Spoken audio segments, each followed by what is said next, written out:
بسم اللہ الرحمن الرحیم۔ ایک مرتبہ نبی کریم صلی اللہ علیہ وسلم اور حضرت ابوبکر صدیق، حضرت عمر فاروق اور حضرت عثمان غنی رضی اللہ عنہم،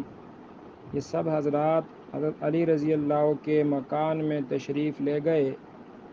تو اس مبارک مجلس میں نبی کریم صلی اللہ تعالیٰ علیہ وسلم اور چاروں خلفاء بھی موجود ہیں۔ حضرت علی رضی اللہ عنہ اور ان کی زوجہ محترمہ حضرت فاطمہ الزہرا رضی اللہ عنہا نے ان معزز مہمانوں کی خاطر تواضع کرنے کے لیے ان کے پاس جو سب سے بہترین چیز تھی وہ پیش کی۔ ایک شہد کا پیالہ، خوبصورت اور چمکدار پیالہ تھا۔ اتفاق سے شہد کے پیالے میں ایک بال گر گیا۔ حضور صلی اللہ علیہ وسلم کے دست مبارک میں جب وہ پیالہ آیا تو آپ صلی اللہ علیہ وسلم نے ان حضرات کے سامنے وہ پیالہ پیش فرمایا اور ارشاد فرمایا، دیکھو کتنا خوبصورت پیالہ ہے، اس میں میٹھا شہد ہے اور اس میں ایک بال بھی پڑا ہوا ہے۔ تو آپ حضرات ہر ایک اپنی اپنی طبیعت پر زور ڈال کر اپنے اپنے ذوق کے مطابق اس پیالے اور بال کے متعلق اپنی رائے پیش کرو۔ حضرت ابوبکر صدیق رضی اللہ عنہ نے فرمایا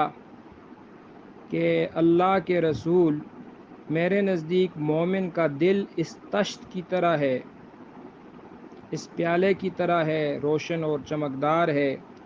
اور اس کے دل میں ایمان شہد سے زیادہ شیریں ہے، لیکن ایمان کو موت تک حفاظت کر کے لے جانا بال سے زیادہ باریک ہے۔ حضرت عمر رضی اللہ کے سامنے جب پیالہ آیا تو حضرت عمر رضی اللہ نے فرمایا، یا رسول اللہ، حکومت کرنا اس تش سے زیادہ چمکدار اور روشن ہے، اور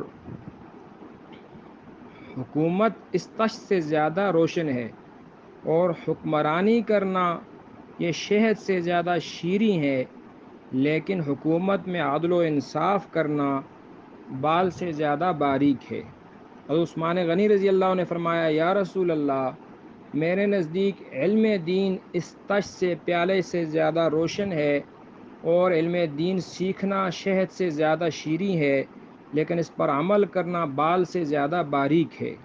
حضرت علی رضی اللہ عنہ نے فرمایا، یا رسول اللہ، میرے نزدیک معزز مہمان اس پیالے سے زیادہ روشن ہے، ان کی مہمان نوازی شہد سے زیادہ شیریں ہے، اور ان کو خوش کرنا بال سے زیادہ باریک ہے۔